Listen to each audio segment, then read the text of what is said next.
Welcome to Jeni crime cuts. July 23, 2022 பெங்களூர்ல இருக்கிற தொட்ட பிதரக்கல்லோ அப்படிங்கிற பகுதியை சேர்ந்த நவீன்குமார் தன்னோட மனைவி அனுபல்லவி மற்றும் 2 பசங்க கூட வாழ்ந்துட்டு வராரு. இவரோட வருமானம் குடும்ப தேவை மற்றும் பசங்களுக்கு சிறந்த கல்வியை கொடுக்க போதுமானதா இல்லாததுனால பல பேர்கிட்ட கடனை வாங்கி சொந்தமா ஒரு ஃப்ளவர் மில் ஷாப்பை தொடங்கியிருக்காரு. ஆனா அந்த ஃப்ளவர் மில் ஷாப்ல எதிர்பார்த்த அளவுக்கு இன்கம் வரல.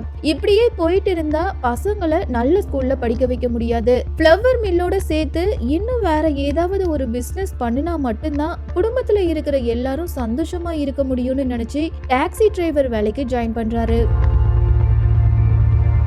பகல்ல flower mill, night taxi driver இப்படின்னு இந்த 2 வேலையையும் எந்த ஒரு சலிப்பும் இல்லாம மாத்தி மாத்தி பார்த்திருக்காரு. இவரோட கைவசம் 2 தொழில் இருந்ததுனால இவங்க குடும்பத்தோட கஷ்டம் படிப்படியா குறைஞ்சி ஒரு நல்ல நிலைமைக்கு வந்திருக்காங்க. இந்த சூழல்ல தான் இந்த குடும்பத்தோட சந்தோஷத்தை சுக்குநூறா உடைக்கிற மாதிரி ஒரு பயங்கரம் நடந்திருக்கு. இது மட்டும் இல்லாம இந்த கேஸ்ல பல ஷாக்கிங்கான ட்விஸ்ட் காத்துட்டு இருக்குது. சோ வீடியோவை எந்த ஒரு இடத்துலயும் ஸ்கிப் பண்ணாம ஃபுல்லா கேளுங்க. அதுக்கு முன்னாடி நம்ம சேனலை சப்ஸ்கிரைப் பண்ணாதவங்க மறக்காம சேனலை சப்ஸ்கிரைப் பண்ணி லைக் பண்ணுங்க. நீங்க தர ஒவ்வொரு லைக்கும் தான் உங்களோட ஆதரவை எங்களுக்கு தெரியப்படுத்தும். சோ மறக்காம வீடியோக்கு லைக் பண்ணி சப்ஸ்கிரைப் பண்ணுங்க.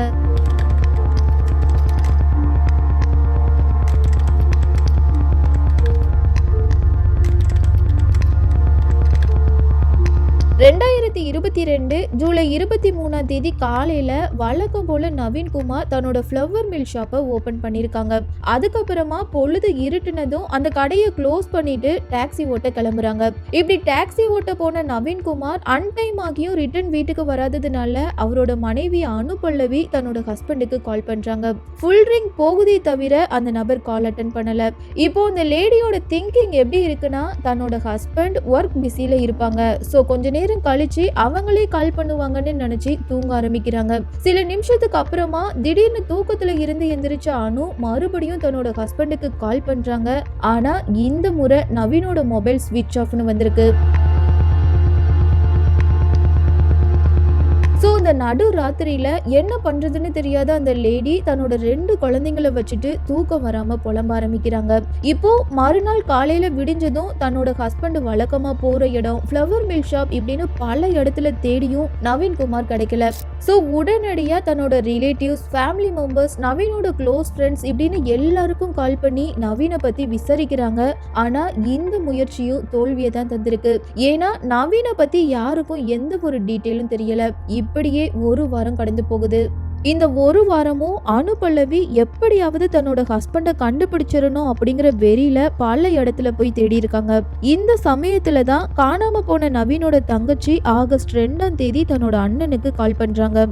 இவங்க வாரத்துக்கு 1 அல்லது 2 தடவை தன்னோட அண்ணனுக்கு கால் பண்ணி பேசுறது வழக்கம். சோ இந்த முறை கால் பண்ணும்போது மொபைல் ஸ்விட்ச் ஆஃப்னு வந்ததுனால தன்னோட அண்ணியான அனுபல்லவிக்கு கால் பண்றாங்க.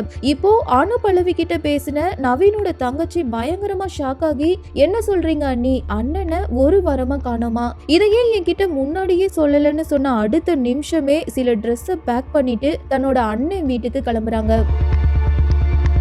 இப்போ அனுபல்லவி மற்றும் அவங்களோட நாத்தனார் இப்படின்னு அந்த 2 பேரும் மறுபடியும் நவீன பல இடத்துல தேடிட்டு இறுதியா வேற வழியே இல்லாம ஆகஸ்ட் 2 பீனியா போலீஸ் ஸ்டேஷன்ல ஒரு மிஸ்ஸிங் கம்ப்ளைண்ட் ரெஜிஸ்டர் பண்றாங்க.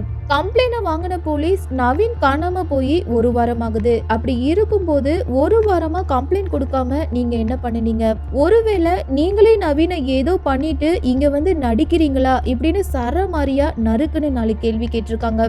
இந்த கேள்விக்கு அனுபல்லவி என்ன சொல்றாங்கன்னா, என் ஹஸ்பண்ட் காணாம போன அந்த அதிர்ச்சியில எனக்கு என்ன பண்றதுன்னே தெரியல, நானும் பல இடத்துல என் ஹஸ்பண்டை தேடி பார்த்துட்டேன், ஆனா அவர் எங்கேயும் கிடைக்கல, அதனாலதான் நாங்க இங்க வந்தோம்னு சொல்லியிருக்காங்க. சோ இப்போ மிஸ்ஸிங் கம்ப்ளைண்ட் ரெஜிஸ்டர் பண்ணின போலீஸ் அவங்களோட பங்குக்கு நவீன ஒரு சில இடத்துல தேடி இருக்காங்க. இப்படி போலீஸ் நவீன தேடிட்டு இருந்த அதே சமயத்துல தான் யாரும் கற்பனை கூட பண்ணி பார்க்க முடியாத அளவுக்கு ஒரு ஆச்சரியமான விஷயம் நடக்குது. அதாவது அனுபல்லவிக்கு ஆறுதல் சொல்றதுக்காக அந்த பொண்ணோட ரிலேட்டிவ்ஸ் அந்த வீட்டுல இருக்கும்போது சரியா ஆகஸ்ட் 6 சாயங்காலம் அந்த வீட்டுக்கு ஒரு நபர் வந்திருக்காங்க. அப்படி வீட்டுக்கு வந்து அந்த நபரை பார்த்து எல்லாரோட முகத்துல இருந்து அழுகையும் சிரிப்பும் சேர்ந்து வந்திருக்கு. ஏன் அப்படின்னா அந்த வீட்டு வாசல்ல நின்ன அந்த நபர் வேற யாரும் இல்ல, கடந்த 14 நாட்களா காணாம போன நவீன்குமார் தான். இப்போ நவீன்குமாரை பார்த்ததும் நவீன்குமாரோட தங்கச்சி தன்னோட அண்ணனை கட்டி பிடிச்சி சந்தோஷத்துல அழுதுட்டு இருந்த அதே சமயத்துல அனுபல்லவி உட்பட அவங்களோட 2 குழந்தைங்க நவீன் கிட்ட வந்து அழுதுகிட்டே அந்த நபரை கட்டி பிடிச்சிருக்காங்க. அடுத்ததா நவீனோட ரிலேட்டிவ் சில பேர் நடந்த விஷயத்த போலீஸ் கிட்ட தெரியப்படுத்துறதுக்காக போலீஸ் ஸ்டேஷனுக்கு போய் கேஸ வித்ட்ரா பண்ண சொல்லியிருக்காங்க. ஆனா கடந்த 14 நாட்களா காணாம போயிருந்த நவீன் திடீர்னு வீட்டுக்கு வந்தது போலீஸ்க்கு வினோதமா இருந்திருக்கு. சோ நவீனை கூப்பிட்டு நீங்க ஜூலை 23ஆம் தேதியில இருந்து எங்க இருந்தீங்க, கடந்த சில நாட்களா காணாம போயிருந்த நீங்க திடீர்னு எப்படி வீட்டுக்கு வந்தீங்க, இந்த இடைப்பட்ட நாட்கள்ல உங்களுக்கு என்ன நடந்ததுன்னு கிளியரா எக்ஸ்பிளைன் பண்ணுங்கன்னு சொல்லியிருக்காங்க. போலீஸ் கேட்ட இந்த கேள்விக்கு நவீன் சொன்ன அந்த வினோதமான ஸ்டேட்மெண்ட்டை நீங்க எந்த ஒரு கேஸ்லயும் கேள்விப்பட்டிருக்க மாட்டீங்க. அப்படி நவீன் போலீஸ் கிட்ட சொன்ன அந்த திகில் நிறைஞ்ச அதிர்ச்சியான ஸ்டேட்மெண்ட் இதுதான். சம்பவத்துக்குள்ள போனா ஜூலை 23ஆம் தேதி வழக்கம் போல நவீன் தன்னோட ஃப்ளவர் ஷாப்பை க்ளோஸ் பண்ணினதுக்கு அப்புறம் நைட் டைம்ல டாக்ஸி ஓட்ட போயிருக்காரு. அந்த டைம்ல அடையாளம் தெரியாத 3 பேர் நவீனோட டாக்ஸில ஏறி இருக்காங்க. இப்போ நவீன் அந்த 3 பேரையும் பார்த்து எங்க போகணும்னு கேட்டதுக்கு நீங்க காரை ஸ்டார்ட் பண்ணுங்க, நாங்க போற வழியில சொல்றோம்னு சொல்லியிருக்கானுங்க. உடனே நவீனும் காரை எடுத்துட்டு கிளம்பியிருக்காங்க. சில நிமிஷத்துக்கு அப்புறமா நவீன் மறுபடியும் அந்த 3 பேரை பார்த்து இப்பவாவது எங்க போகணும்னு சொல்லுங்கன்னு கேட்கும் போது அந்த 3 பேரும் நாங்க தமிழ்நாட்டுல இருக்கிற ஒரு இடத்துக்கு போகணும், சோ நீங்க காரை டிரைவ் பண்ணிட்டே இருங்கன்னு சொல்லியிருக்கானுங்க. இப்போ அது நடு ராத்திரியா இருந்ததுனால டிராபிக் கம்மியாக ஆரம்பிச்சிருக்கு. இந்த டைம்ல அந்த கார் ஆள் நடமாட்டம் அதிகம் இல்லாத வெறிச்சோடின பகுதி கிட்ட போகும்போது நவீன் மறுபடியும் அந்த 3 பேரையும் பார்த்து எங்க போகணும் சார்னு கேக்குறாங்க. அதுக்கு அவனுங்க எந்த ஒரு பதிலும் சொல்லாததுனால பொறுமையை இழந்த நவீன் ஒரு குறிப்பிட்ட இடத்துல காரை ஸ்டாப் பண்ணிட்டு நீங்க எங்க போகணும்னு சொன்னாதான் நான் காரை ஸ்டார்ட் பண்ணுவேன்னு சொல்லியிருக்காங்க. இப்போ கார்ல இருந்த அந்த 3 பேரும் அவங்க மறைச்சு வச்சிருந்த ஷார்ப்பான கத்தியை எடுத்துட்டு கார்ல இருந்து கீழே இறங்கின கொஞ்ச நேரத்திலேயே நவீனை கொலை பண்ண ட்ரை பண்ணிருக்காங்க. இப்போ அந்த ஷார்ப்பான கத்திய பார்த்த நவீன்குமார் அந்த 3 பேரை பார்த்து என்ன சொல்றாங்கன்னா, நீங்க என்ன கொலை பண்ண போறீங்கன்னு எனக்கு நல்லா தெரியுது, ஆனா நீங்க என்ன எதுக்காக கொலை பண்ண போறீங்க, யாரு கொலை பண்ண சொன்னாங்க அப்படிங்கிற விஷயத்த மட்டும் என்கிட்ட சொல்லுங்க. நான் இதுவரை யார் கூடயும் சண்டை போட்டதே இல்ல, நான் எல்லாருக்கிட்டையும் அன்பா தான் பேசுவேன், எனக்கு எதிரின்னு யாருமே இல்ல, எனக்கு சாகிறத பத்தி கவலை இல்ல, ஆனா யார் இதை செய்ய சொன்னான்னு மட்டும் என்கிட்ட தயவு செஞ்சு சொல்லிருங்கன்னு கனிவான குரல்ல பேசியிருக்காரு. நவீனோட இந்த கனிவான வார்த்தையை கேட்ட அந்த 3 பேரும் நாங்க கான்ட்ராக்ட் கில்லர்ஸ், நாங்க பணத்தை வாங்கிட்டு கொலை பண்ணுவோம், உன்னை கொலை பண்ண சொன்னவங்களுக்கும் உனக்கும் என்ன சம்பந்தம்னு எங்களுக்கு எதுவும் தெரியாதுன்னு சொன்ன அடுத்த செகண்டே நவீன் என்ன சொல்றாங்கன்னா, என்ன கொலை பண்ண சொன்னவங்களோட பேரை மட்டும் என்கிட்ட சொல்லுங்கன்னு கேக்குறாங்க. அதுக்கு அந்த 3 பேரும் அனுபல்லவி அப்படிங்கிற லேடியும் இன்னொரு நபரும் தான் உன்னை கொலை பண்ண சொன்னாங்கன்னு சொல்லியிருக்காங்க. அனுபல்லவி அப்படிங்கிற பேரை கேட்டதும் நவீனுக்கு தூக்கி வாரி போட்டிருக்கு. ஏன்னா நவீன் தன்னோட மனைவியான அனுபல்லவி மேல அவ்வளோ உயிரா இருந்திருக்காங்க. அப்படி இருக்கும்போது என்னோட மனைவி என்ன கொலை பண்ண சொல்லியிருக்க கண்டிப்பா வாய்ப்பில்ல, நீங்க ஏதாவது ஆதாரம் வச்சிருக்கீங்களான்னு கேட்ட அடுத்த செகண்டே அனுபல்லவியோட வாட்ஸ்அப் சேட்டிங்க காட்டுறாங்க. அந்த சேட்டிங்ல அந்த லேடி அந்த கான்ட்ராக்ட் கில்லருக்கு தன்னோட ஹஸ்பண்டோட போட்டோவை அனுப்புனது மட்டும் இல்லாம கொலை பண்ணிட்டீங்களா இல்லையா அப்படிங்கிற மெசேஜையும் சென்ட் பண்ணிருக்காங்க.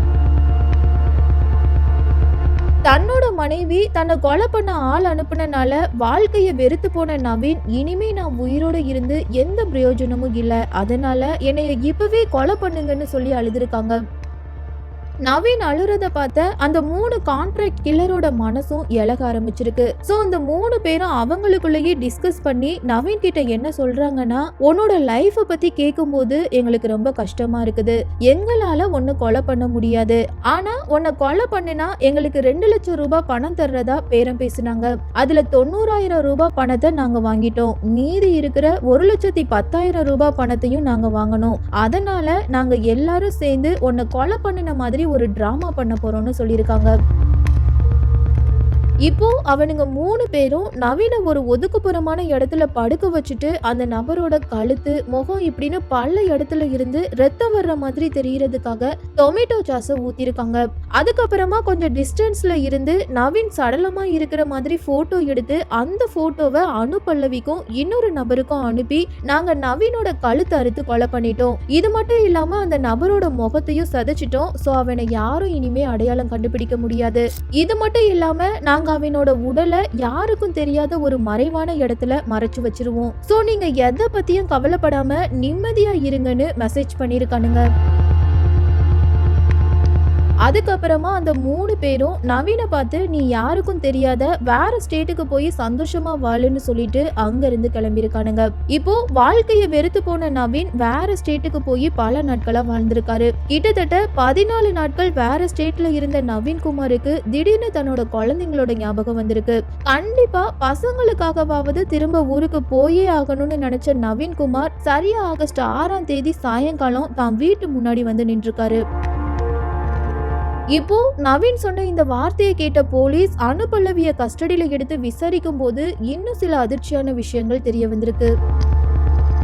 அனுபல்லவி தன்னோட ஹஸ்பண்ட் மற்றும் குழந்தைங்க கூட சந்தோஷமா வாழ்ந்துட்டு வந்த அந்த டைம்ல அந்த லேடியோட வீட்டுக்கு சில வேலை விஷயமா ஹிமவந்த் குமார் அப்படிங்கிற நபர் வந்திருக்காரு. அந்த டைம்ல அனுபல்லவி அந்த நபர் கிட்ட நார்மலா தான் பேசியிருக்காங்க. அடுத்த சில நாட்கள்லயே ஹிமவந்த் அனு வீட்டுக்கு வராங்க. ஆனா இந்த டைம்ல நவீன்குமார் அந்த வீட்டுல இல்ல. சோ ஹிமவந்த் அனு இவங்க 2 பேரும் நல்லா பேசி நட்பை பழகுனதுக்கு அப்புறமா மொபைல் மூலமா அவங்களோட நட்பை வளர்த்து அந்த நட்பை இழிவுபடுத்துற மாதிரி தகாத உறவுக்குள்ள போயிருக்காங்க. ஆனா இத பத்தி எதுவும் தெரியாத நவீன்குமார் குடும்பத்தை காப்பாத்துறதுக்காக நைட்டு பகல்னு பார்க்காம கடுமையா உழைச்சிட்டு இருந்திருக்காரு. சில மாசத்துக்கு அப்புறமா அனுபல்லவி தன்னோட கள்ளக்காதலன் கிட்ட நாம 2 பேரும் ஹஸ்பண்ட் அண்ட் ஒய்ஃபா சேர்ந்து வாழணும், சோ என்னோட ஹஸ்பண்ட கொலை பண்ணிரலான்னு சொல்லியிருக்கா. அனுபல்லவி மேல இருந்த மோகத்துல ஹிமவந்த் இந்த முடிவுக்கு ஓகே சொன்ன அடுத்த நிமிஷமே நவீனை எப்ப கொலை பண்ணலாம், எப்படி கொலை பண்ணலாம்னு பலமா யோசிச்சு இறுதியா நாகராஜ், ஹரிஸ், முகிலன் அப்படிங்கிற 3 கான்ட்ராக்ட் கில்லரை ரெடி பண்ணி அவங்களுக்கு 2 லட்சம் ரூபாய் பேரம் பேசியிருக்காங்க. இப்போ அந்த 3 பேரும் நவீனை கொலை பண்ணிட்டோம் அப்படிங்கிற அந்த பொய்யான போட்டோவை ஹிமவந்த் மற்றும் அனுபல்லவிக்கு அனுப்புனதுக்கு அப்புறமா மீதி இருக்கிற அந்த 1,10,000 ரூபாய் பணத்தை வாங்கியிருக்காங்க. அடுத்ததா நவீன் சடலமா இருந்த அந்த போட்டோவை பார்த்த அனுபல்லவி பயங்கர சந்தோஷத்துல தூங்க போயிருக்கா. ஆனா அந்த போட்டோவை பார்த்ததுல இருந்து ஹிமவந்தோட மனசுல குற்ற உணர்ச்சியும் பயமும் அதிகமாக ஆரம்பிச்சிருக்கு. குற்ற உணர்ச்சிக்கு காரணம் எந்த ஒரு தப்பும் பண்ணாத ஒரு நல்ல மனுஷனை இப்படி கொலை பண்ணிட்டோம் அப்படிங்கிறது தான்.